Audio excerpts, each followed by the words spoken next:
फिर से एगो लाइव के साथ तारा लोग के बीच में आ गई बानी और प्रमोद प्रेमी की लाइव आइल बा। हाँ, वही पर मतलब कि विशेष तरीका से बात हो या पहले लाइव देख लिया जाओ। हमारा चैनल पर नया बड़ा लोग तो भाई पहले सब्सक्राइब करो लोग, ठीक बा। पहले सब्सक्राइब करो लोग, एगो लाइक ठोक दा लोग, ताकि हमनियों को मनोबल एकदम उच्च लेवल तक बढ़ रहो और लाइव स्टार्ट करल जाओ, ठीक बा। पिंटू प्रेमी जी साथ में बानी, अभी शादी भइला के बाद पहल का मुलाकात बात यहाँ से लाइव आज साथ में यहाँ के लिए और गई एकदम सही बात।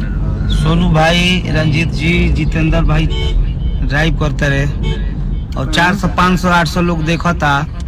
और आज वो गाना बड़ा बढ़िया हमारा रील पर आप सब तो गर्दा मचा देते नहीं सब गाना के। वो चला था सारे गामा चैनल से गाना कसाइल बा कमरिया घघरिया से बहुत तेजी से वायरल चलता हूँ। ओकरा बाद टी सीरीज के गाना बाजता, एंटरटेनमेंट के ऑफिशियल ग्लोबल सारा कंपनी के गाना। आज वो गाना बड़ा प्यारा इल्बा एनएस म्यूजिक जंक्शन से, जौन गाना के रील इतना बढ़िया पंच बा। अभिषेक तिवारी के संगीत, एमपी के गीत ह। एक बार बजीबर रंजीत सब कोई शेयर कर भाई। एल्बम का नाम है देवरे का दिन बा। गोरखपुर से भाई देवरे के दिन बाद जे नीचे देखले, एक बार रील पर आप सब जाइए, रील बनाइए गाना के। एनएस म्यूजिक पर वीडियो देखी, भरपूर आनंद उठाई। आप सब हरे गाना के प्यार दी, गर्दा उड़ा दी और ये पर रील आप सब काफी बनाई हरे गाना पे। देवरे के दिन बा गर्दा उड़ा दी आप सब। गाना के भी देखा जाए टॉप लाइन पंच लाइन बढ़िया बड़ा तब देख लिया जाओ तो पवन और खेसारी के बारे में बहुत ज्यादा बात होखला। लेकिन भाई जे तरीका के प्रमोद प्रेमी नया नया कंटेंट दे रहल बड़वन, कहीं ना कहीं एकदम लाजवाब बा, वाकई लाजवाब बा। भाई साहब जितना भी इनकर गाना एक घड़ी आ रहल बा, इंस्टाग्राम पर ट्रेंड कर जा रहल बा। हाँ, ट्रेंडिंग सेक्शन में चल जाता। वहीं पे मान के चलो यूट्यूब पर उतना रीच नहीं के बढ़त, लेकिन फिलहाल इंस्टाग्राम पर तबाही मचा देवता, कहीं ना कहीं प्रचंड बवाल भी मच जाता। हाँ, वही जो कि प्रमोद प्रेमी नया नया कंटेंट वाला गाना लाते हैं और वाकई इनके गाने में भी दम होता है।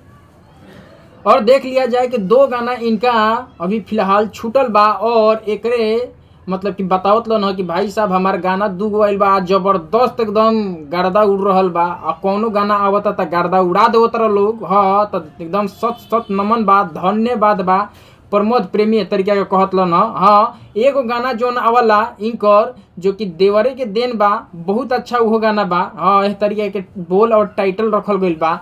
और दूसरा गाना बाटे कि घघरिया कमरिया से कसाइल बा, इहो गाना जबरदस्त एकदम मार्केट में बाज रहल बा। तो भाई साहब ये प्रमोद प्रेमी अलग ही अपने दुनिया में रहते हैं, किसी से मतलब नहीं रखते हैं। आ कुछ दिन पहले मतलब रख ले न तो जानते बारो कि के तरीके के विवाद भर लग घरे पहुँच के एकदम रेलाई करे के शुरू कर दिल न। तो भाई ये पर बात हम ज़्यादा नहीं करब। हाँ, काहे कि इनकर कंट्रोवर्सी होखला, चुपचाप ही बोललन हइले ने, जब बोललन तो भाई घरे तक पहुँच जाए।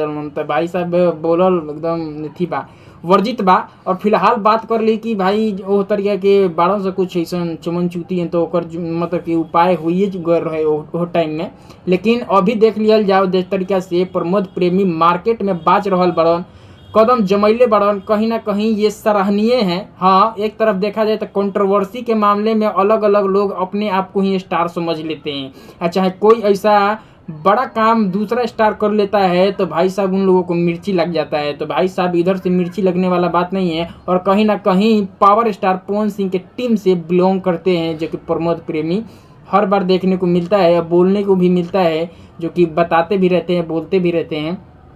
तो अपना प्रतिक्रिया जो कि प्रमोद प्रेमी उतना ज़्यादा नहीं देते हैं। हाँ, बस मन ही मन में लाइक फॉलो सब होता रहला, ठीक बा। अब बातचीत एकदम फोन लेवल से होगला।